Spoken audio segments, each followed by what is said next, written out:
Halo, halo, 1, 2. Cubaan suara.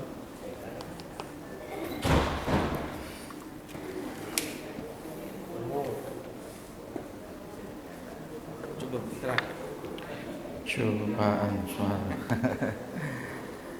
A'udzubillahi minasyaitonirrajim. Bismillahirrahmanirrahim. Allahumma shalli ala sayyidina Muhammad wa ala ali sayyidina Muhammad.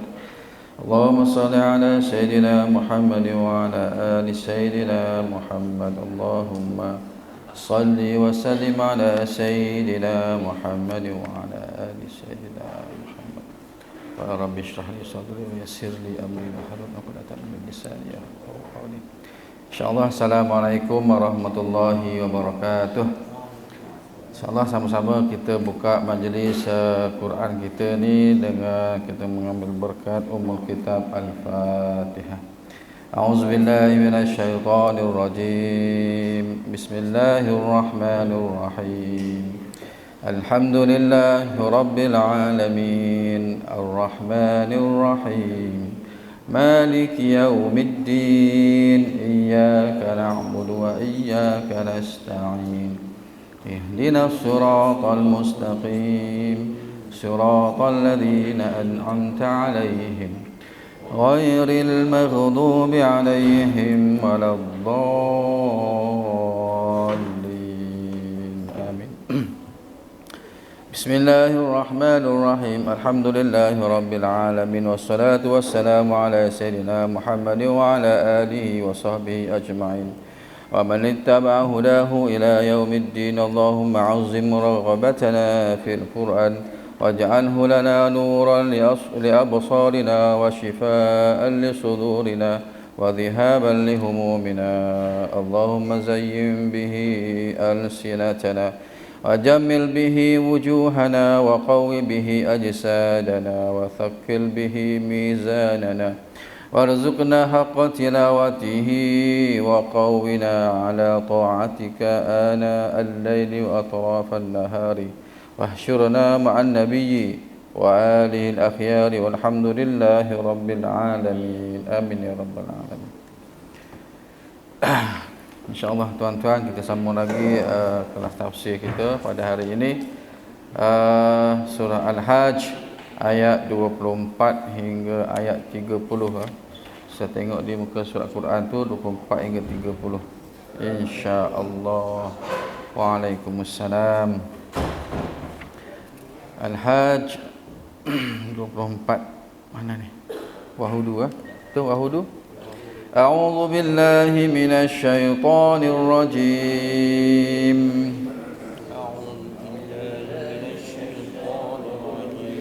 Bismillahirrahmanirrahim. Wahudu ila at-tayyib minal qawli wahudu ila siratil hamid.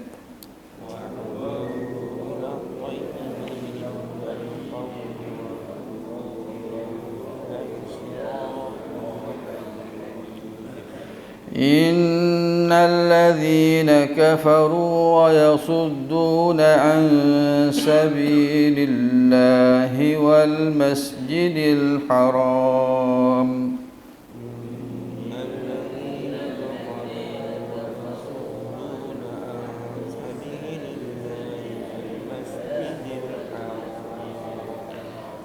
الذي جعلناه للناس سواء العاكف فيه والباد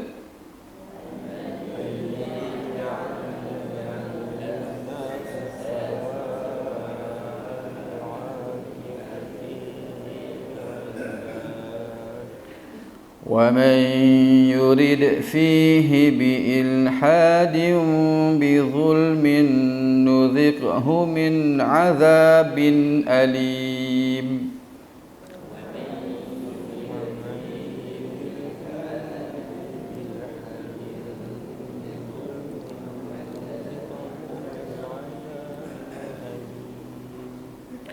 وإذ بوأنا لإبراهيم مكان البيت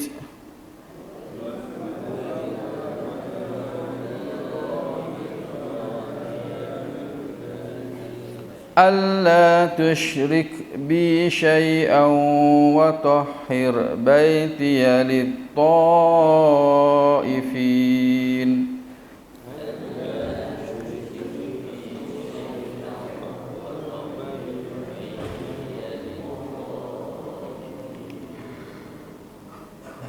وطهر بيتي للطائفين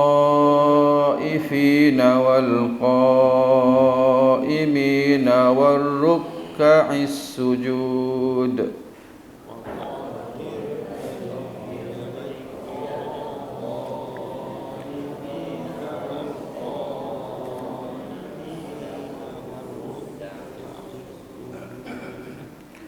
وأذن في الناس بالحج يأتوك رجالا وعلى كل ضامر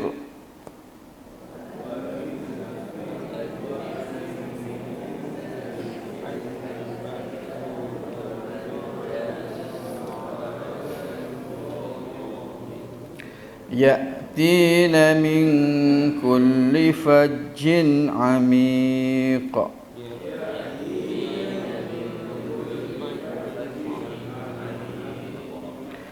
ليشهدوا منافع لهم ويذكروا اسم الله في أيام معلومات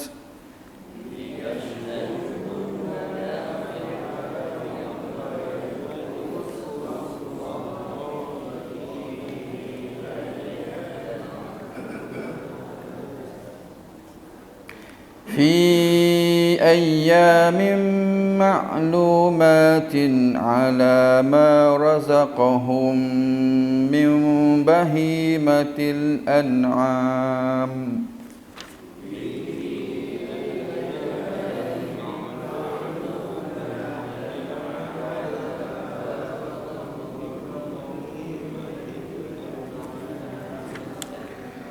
فكلوا منها وأطعموا البائس الفقير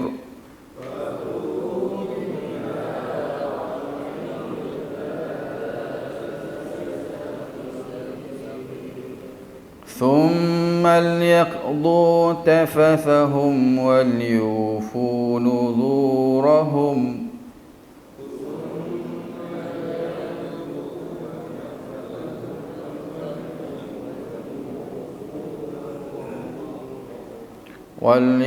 وليطوفوا بالبيت العتيق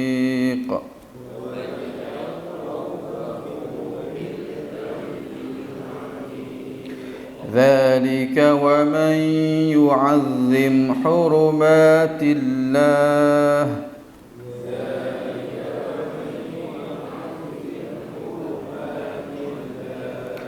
فهو خير له عند ربه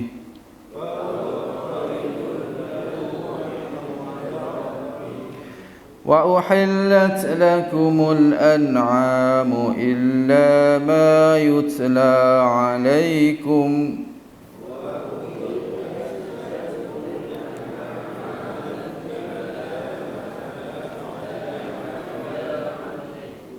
فاجتنبوا الرجس من الأوثان واجتنبوا قول الزور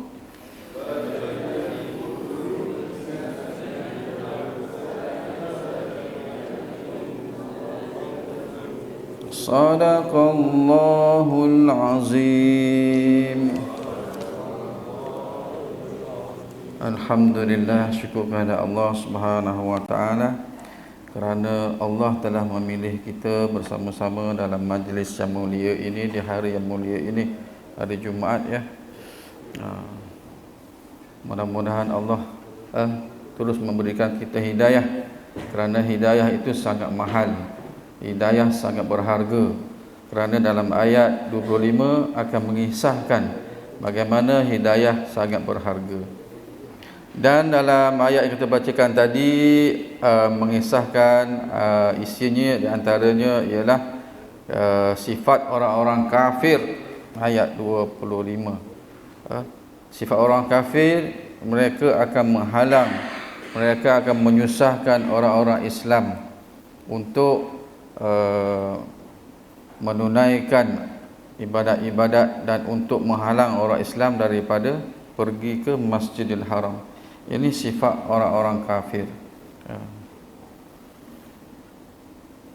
Dan dalam ayat ini juga ada mengisahkan tentang seruan untuk menunaikan haji. Seruan untuk menunaikan haji. Seruan untuk memperbanyakkan ibadah pada hari-hari yang tertentu.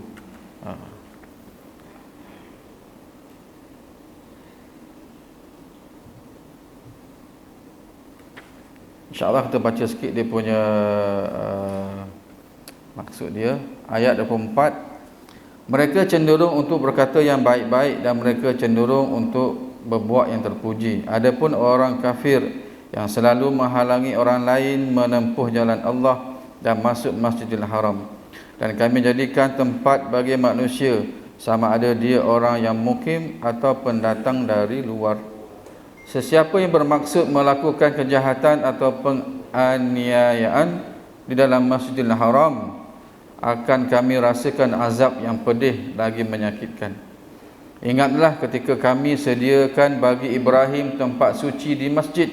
Kami katakan, janganlah engkau mempersekutukan sesuatu dengan aku. Sucikanlah rumahku ini bagi orang-orang yang tawaf, beribadat dan rukuk dan bersujud. Dan serulah manusia untuk menunaikan ibadat haji mereka. Mereka datang kepadamu dengan berjalan dan berkenderaan unta yang telah kurus. Mereka datang dari segenap penjuru yang jauh, agar mereka menyaksikan manfaat dari ibadat haji dan agar mereka mengingati Allah pada hari-hari tertentu atas rezeki yang Allah kurniakan kepada mereka berupa binatang ternakan. Maka makanlah dagingnya dan juga berikan makan mereka yang sengsara lagi fakir. Kemudian hendaklah mereka membersihkan badannya dan melaksanakan nazarnya, dan kemudian bertawaf di keliling Baitullah yang tua. Demikianlah orang yang mengagungkan tempat-tempat yang disucikan Allah, maka baginya pahala dari Tuhannya. Dihalalkan bagimu binatang ternak kecuali yang disebut untuk kamu hindari. Maka jauhilah berhala-berhala yang kotor dan perkataan yang dusta. Sadaqallahul azim. Bismillahirrahmanirrahim. Wahudu ila thayyibi minal qawli wahudu ila siratil hamid.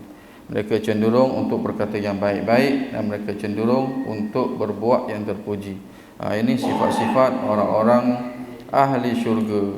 Ya, kita berdoalah, kita berdoa kepada Allah sentiasa, mohon Allah memberikan kita, mempermudahkan kita untuk menjalani jalan-jalan menuju syurga.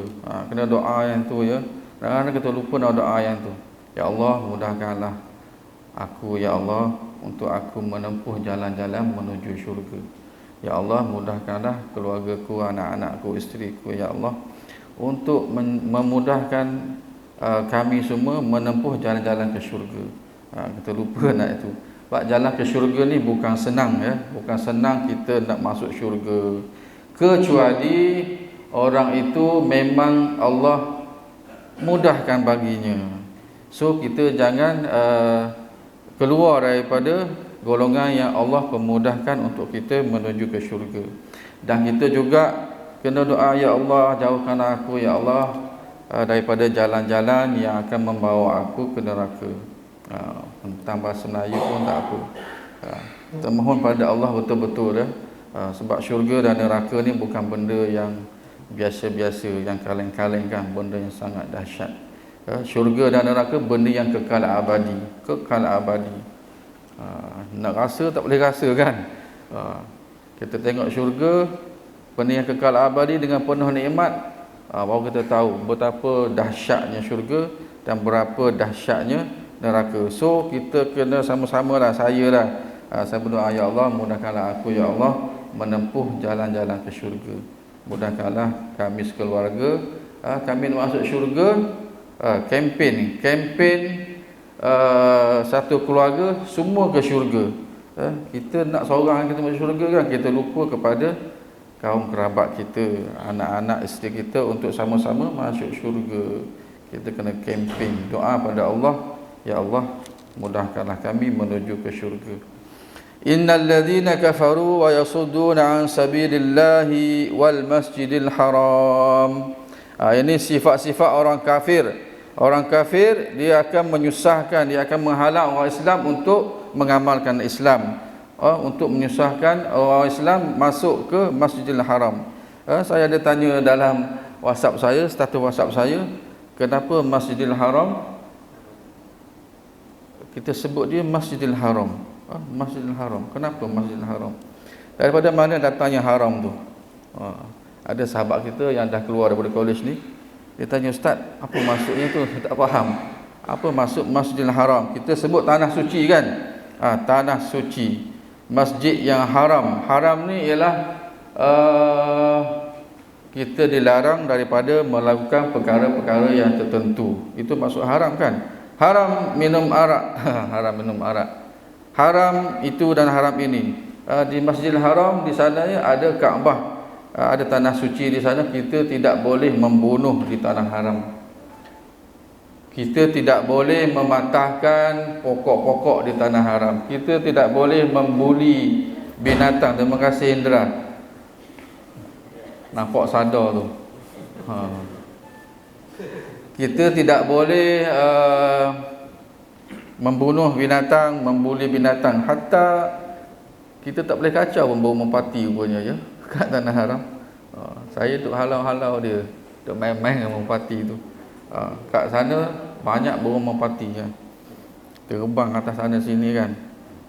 Kita tidak boleh membuat sesuatu yang jalan di tanah. Sebab itu haram ni benda-benda yang ditegah, biasanya kita hormat tempat tu. Contoh dalam istana kan, dalam istana kita tidak boleh bercakap menggunakan bahasa orang kampung, dilarang, ditegah. Kerana apa? Kerana istana itu dihormati. Kita duduk dengan orang-orang yang mulia, kita dilarang bercakap benda yang pelik, benda yang mengarut-mengarut kan. Duduk sebelah alim ulama, mana boleh cakap yang mengarut-mengarut. Itu kerana apa? Kerana dia orang yang mulia. So Masjidil Haram ni tempat yang mulia, yang suci, kerana banyak tegahan-tegahan di dalamnya. Itulah sebahagian yang saya itulah, kalau salah betulkan saya ya.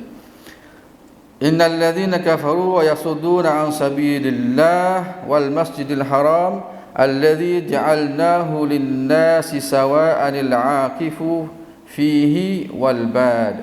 Sebelum tu ini kisah di mana Rasulullah sallallahu alaihi wasallam telah dihalang oleh orang kafir Quraisy pada tahun 6 Hijrah. Rasulullah SAW telah bergerak menuju ke Mekah 6 Hijrah. Sebab apa? Sebab Nabi bermimpi. Bermimpi telah masuk ke Mekah dalam keadaan bercukur kepala dan dalam keadaan aman. Tapi tak tahu bila nak masuk ke Mekah tu. Nabi cuma mimpi saja. So Nabi telah menggerakkan bersama 1,400 orang, ada kata 1,500 orang jemaah umrah. Nabi ajak buat umrah, nak bergerak ke Mekah pada tahun 6 Hijrah. Sampai di Hudaybiyah, Nabi berhenti. Berhenti jap, stop. Dekat RNR nilai kan contohnya, stop ambil nafas dulu, apa sembahyang semua. Dalam berpakaian ihram, bawa pedang, tapi pedang yang bersarung, tak bawa panah. Nabi rehat di Hudaybiyah. Nabi tak terus rempuh masuk ke Mekah kan, sebab masa tu kan masih panas kan, macam Rusia dengan mereka lah, masing-masing dengan Korea Utara tu kan. Tak boleh nak rempuh macam tu je. Sampai Hudaybiyah berhenti jap. Okey, Nabi menghantar utusan berjumpa dengan geng-geng musyrikin Mekah ni untuk memberitahu bahawa niat Nabi dan gerombolan 1,400 orang ni nak buat umrah, bukan nak perang pun, buat umrah pakai baju ihram tu kan. Kalau nak perang macam mana? Pakai baju ihram telon dah habis semua kan. Nabi SAW telah menghantar utusan iaitu Sayyidina Osman berjumpa dengan pemuka-pemuka Quraisy musyrikin. Kenapa Nabi memilih Sayyidina Osman? Kerana Sayyidina Osman masih ramai keluarga dia berada di Mekah. Dan Sayyidina Osman ni orang kafir musyrikin tak berapa nak memusuhi dia. Wallahu alam. Jadi Osman terpilihlah pergi jumpa dengan geng-geng musyrikin. Dengar-dengar cerita geng-geng musyrikin, dia tangkap Sayyidina Osman. Tangkap, tahan. Bahkan ada berita menyatakan Sayyidina Osman telah dibunuh. Susah. Nabi dapat tahu, maka Nabi marah. Nabi telah membuat perjanjian di sebatang pokok nak membela di atas kematian Sayyidina Osman ni. Pokok tu nama dia pokok Ridwan. Nabi buat bai'atul Ridwan. Bai'ah Ridwan di sebatang pokok namanya pokok Ridwan. Nabi nak balas, Nabi nak membela kematian Sayyidina Osman. Mendengar berita Nabi nak membalas Sayyidina Osman ni, akhirnya kaum musyrikin pula yang menghantar utusan. Siapa nama dia? Saya lupa dah. Ada saya tulis tadi. Menghantar utusannya memberitahu bahawa Nabi SAW diberi jaminan untuk dibenarkan masuk ke Mekah menunaikan umrah. Tapi pada tahun hadapan. Pada tahun hadapan, bukan pada tahun itu. Pada bulan Zulhijjah juga boleh Muhammad masuk Mekah, tapi pada tahun hadapan. Makanya umrah Nabi SAW pada tahun itu telah tertahan. Tak boleh nak masuk, tak apalah, tahun depan pun tahun depan lah. Janji masuk Mekah. Sebab tu Nabi beritahu dia ada mimpi, tapi tak tahu bila dia boleh masuk Mekah dalam keadaan aman tu. Rupanya pada tahun ke-7 Hijrah baru boleh masuk ke Mekah pada bulan Zulhijjah. Maka Nabi telah tertahan dalam ibadat umrah ni. Kalau kita tertahan untuk menyelesaikan ibadat umrah, untuk bertahallul. Tahallul ni apa ya? Kita nak melepaskan diri daripada ibadat umrah tu, kita kena bertahallul. Lalu Nabi SAW telah menyembelih seekor kambing dan mencukur rambut. Tahallul. Kalau salah betulkan saya ya. Maka Nabi pergi pada tahun harapannya. Terhalang ibadat umrah ni. Kalau kita tak boleh nak selesaikan, kita kena bayar dam. Di antaranya ialah menyembelih seekor kambing. Contohnya nak buat umrah kan, nak buat umrah dah niat dah. Sebab tu kita kalau nak pergi buat umrah boleh pakai, tak Syam dekat sini segan saya, kok saya salah. Boleh pakai pakaian ihram di KLIA, tapi jangan niat dulu. Jangan niat dulu untuk buat apa ni? Buat umrah. Nanti sampai dekat miqat dia, Hudaybiyah tu dia tempat kita boleh berniat untuk berumrah. Jarak di antara Hudaybiyah dengan Mekah dalam 24 km ataupun ada ulama kata 26 km. Tempat untuk kita berniat di Hudaybiyah tu. Sampai kat Hudaybiyah kita niatlah tempat miqat tu. Bila dah ada berniat, kita tak boleh, kita kena selesai juga ibadat umrah. Kalau kita sakit contohnya, sebelum kita tawaf kita sakit tenat bawa ke Malaysia, kita tak selesai buat umrah kan, sampai kat Malaysia kena sembelih kambing, bayar dam. Itu ibadat sunat, tapi kena selesaikan. Tapi kalau sembahyang sunat duha, tiba-tiba apa, kita nak putuskan, tak ada masalah. Kita buat puasa sunat, tiba-tiba tengok apa, ayam percik, Harimau menangis contohnya, tak tahan, kita boleh buka puasa. Tapi ibadat umrah kita tidak boleh senang-senang nak membebaskan diri daripada ibadat umrah tu. Wa man yurid fihi bi ilhadin wa bi zulmin nuzikhu min azabin alim. Sesiapa yang bermaksud melakukan kejahatan atau penganiayaan, ayat nak sebut ni, penganiayaan di dalam Masjidil Haram, akan kami rasakan azab yang pedih lagi menyakitkan. Kita beribadat di tanah suci ini, tanah suci Mekah, berapa ganjaran dia? Ulama kata, ulama dalam hadis kan, 100,000 kali ganjaran.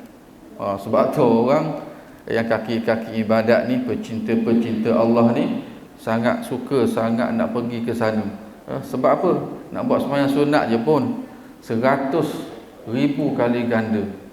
Adakah sembahyang sunat saja? Kata ulama, untuk semua ibadat yang lain. Kita bersedekah, kita itu nada ini diganjari dengan 100,000. Di Masjid Nabi berapa? 1,000. 1,000. Baru balik buat umrah tahulah kan. Di Masjidil Aqsa 500 kali ganda. Ganjaran yang sangat besar. Tetapi kalau kita buat jahat macam mana? Dia diganda tak? Tidak. Ayat ini telah menjelaskan. Menjelaskan ayat ini. Ayat ini menjelaskan bahawa kalau kita buat benda yang zalim, ilhad ni benda yang jahat, buat jahat, menindas, menzalim dan sebagainya di bumi Mekah, Allah Ta'ala akan membalas dengan azab yang pedih. Maknanya sama juga, kita buat jahat dekat sana, Allah Ta'ala akan balas berkali-kali ganda juga. Ini satu cerita di mana di zaman Nabi, saya cakap tadi kan, masa dah berjalan cepat ni, belum habis lagi ni. Cerita di mana mahalnya sebuah hidayah daripada Allah Subhanahu Wa Taala. Seorang sahabat Nabi, dulu sahabatlah, nama dia Abdullah bin Unais. Dia orang muhajir, orang Mekah, orang muhajirin. Dia telah bergaduh dengan seorang Ansar. Bergaduh pasal apa? Pasal suku mana, bangsa mana yang lebih baik. Quraisy ke apa ke, gedebak-gedebuk.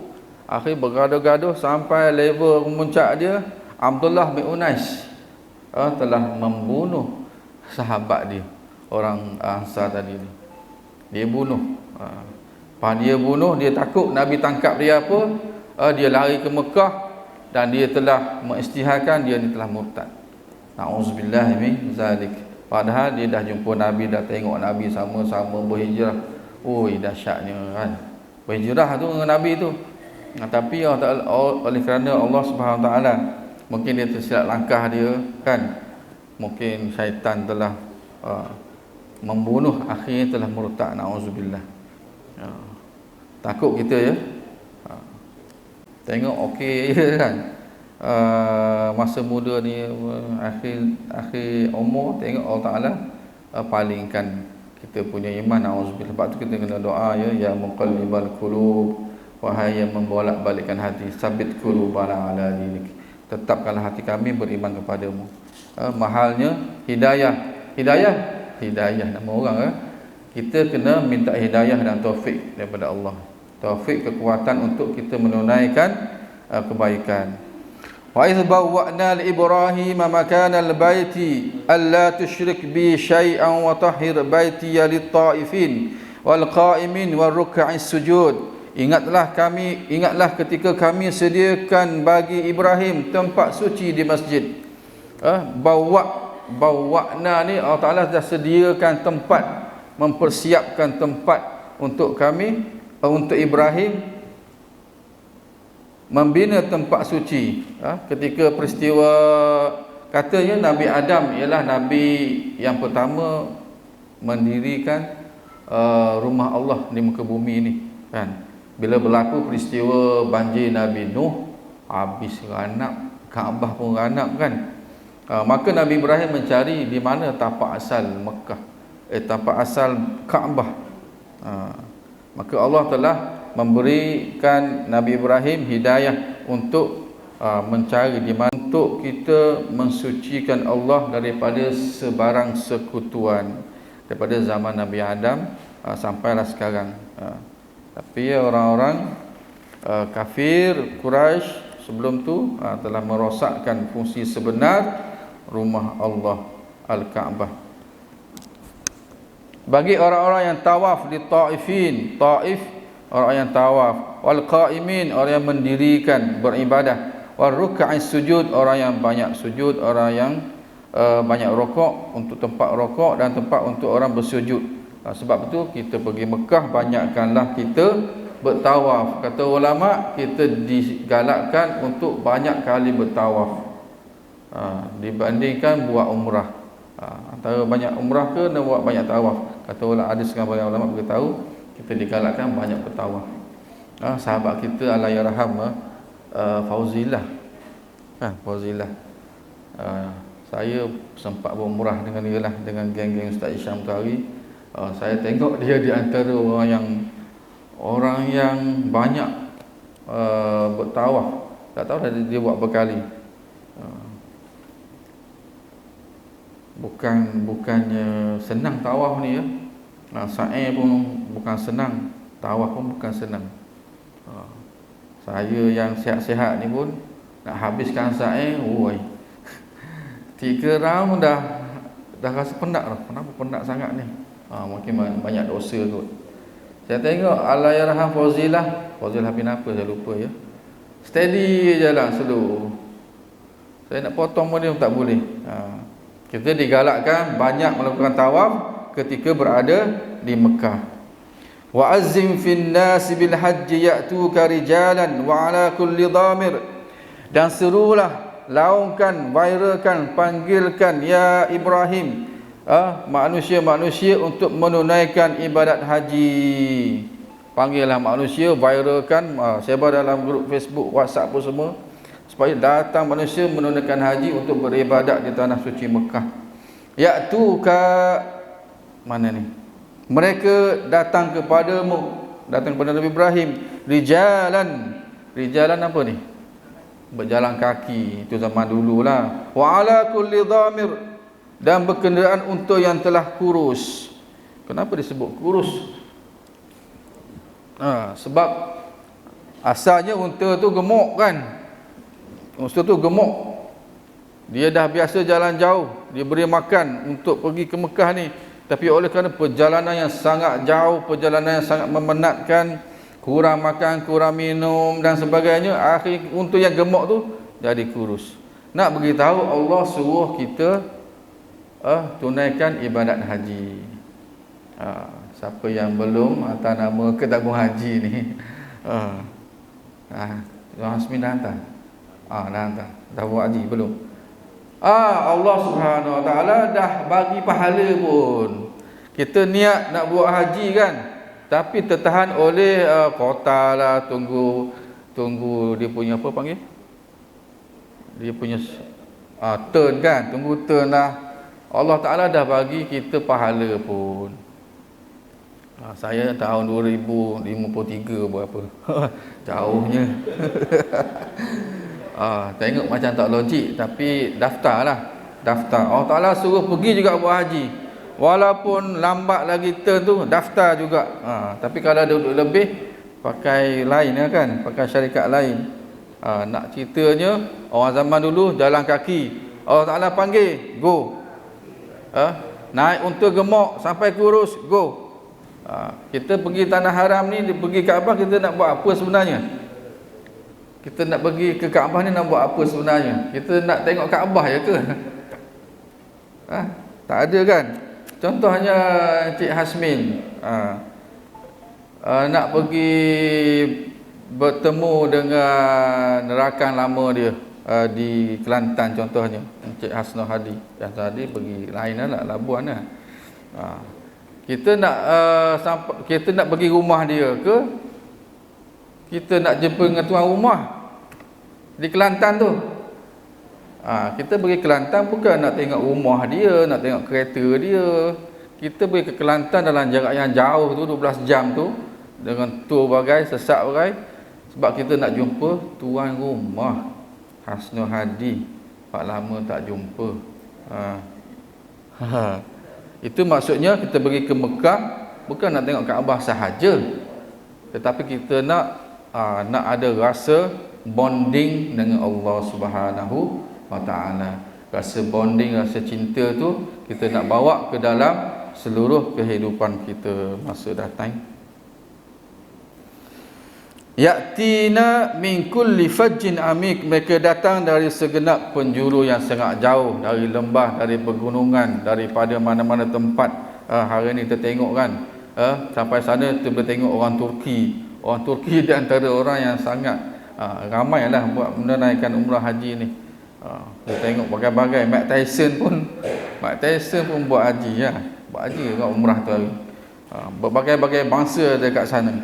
Liyashhadu manafi'a lahum wa yadhkuru ismallahi fi ayyamin ma'lumat, agar mereka menyaksikan manfaat dari ibadat haji dan agar mereka mengingati Allah pada hari-hari yang tertentu. Pada hari-hari tertentu pada bulan Zulhijjah 1 hingga 10 dan hari tasyrik 11 hingga 13. Kita disunatkan ma razaqahum min bahimatil an'am, kita disunatkan memperbanyakkan ibadah pada bulan Zulhijjah 1 hingga 9 kita digalakkan berpuasa. Nabi tidak pernah meninggalkan 4 perkara, iaitu puasa Ashura, puasa di bulan Zulhijjah ni 1 hingga 9, 10 hari bulan tak boleh puasa bang. Tasyrik tak boleh puasa. Nabi juga akan menunaikan solat sunat 2 rakaat sebelum subuh. Jadi Nabi ada 4 perkara lah. Yang ketiga, Siyam Ashura salah satu ayyam min kulli syahr. Nabi akan berpuasa 3 hari setiap bulan. Hari Bid, kata puasa Bid dan puasa putih. 14, 13, 12. Ustazah Usmah hari puasa hari putih kita tahu lah. Berapa Ustazah?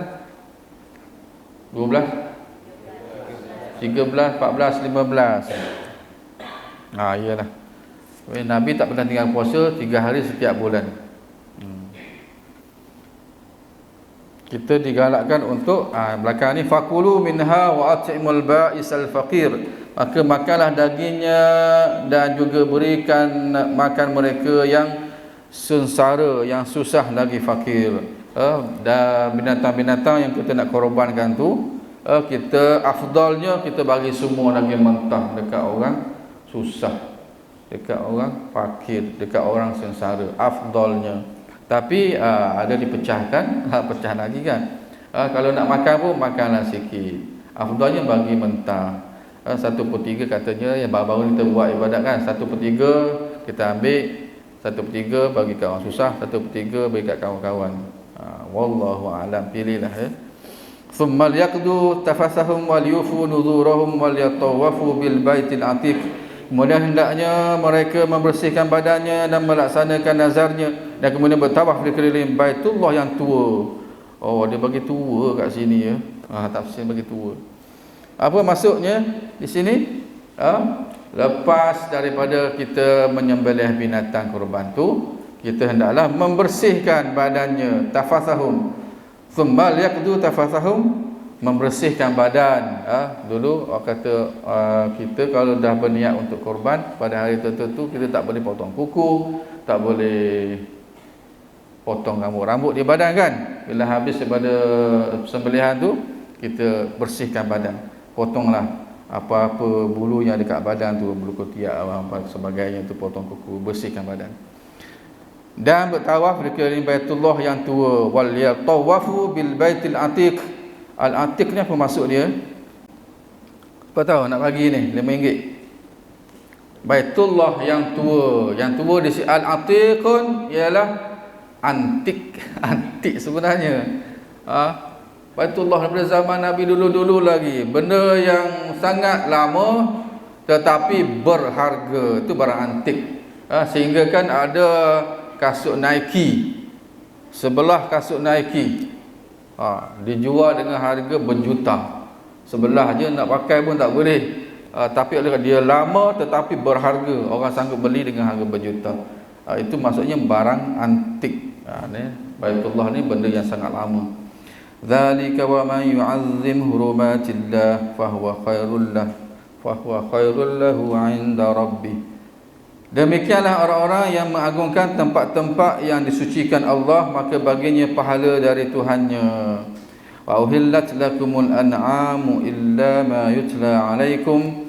Dihalalkan bagimu binatang ternak kecuali yang disebut untuk kamu hindari. Ada dalam kitab, ada dalam buku teks pendidikan Islam. Dikata 4 kata nombor berapa? Binatang-binatang yang tidak boleh dimakan, yang tidak disebut nama Allah, binatang yang dinyatakan dalam Al-Quran, binatang anjing dan babi kan, dan keturunannya daripada keturunan lah anjing dan babi itu. Ada lembi kan. Ada Ustaz Zahar kata lembu kahwin dengan babi jadi lembi. Kambing kahwin dengan anjing. Kena tangkap binatang kambing tu, bunuh, sembelih, tak boleh makan. Fajtanibur rijsa minal awsan, maka jauhilah berhala-berhala yang kotor. Wajtanibu qaulaz zur, dan jauhilah daripada perkataan yang dusta dan tidak berfaedah. Wallahu a'lam bissawab. Masa datang insya-Allah tuan-tuan, mudah-mudahan dapatlah sedikit sebanyak kita punya kuliah Melayu Quran kita ni. Di antaranya ialah menyatakan kelebihan Masjidil Haram, kelebihan hari-hari yang tertentu dalam Islam untuk kita memperbanyakkan ibadat dengan takbir, wa aksiru bitahlili wat takbiri wat tasbih pada hari-hari 1 dan 1 hingga 10 dan hari tasyrik di bulan Zulhijjah. Dan juga di sini sifat-sifat menyatakan sifat-sifat orang kafir akan senantiasa menghalang orang Islam untuk menunaikan amal-amal Islam. Wallahu a'lam bissawab. Assalamualaikum. Kita tutup kelas kita dengan tasbih kafarah dan surah Al-Asr. A'udzubillahi minasyaitonirrajim. Bismillahirrahmanirrahim. Al-'asr innal insana lafi khusr illa alladhina amanu wa 'amilus solihati wa tawassaw bil haqqi wa tawassaw bis sabr. Subhanakallahumma wa bihamdika asyhadu an la ilaha illa anta astaghfiruka wa atubu ilaik. Assalamualaikum warahmatullahi wabarakatuh.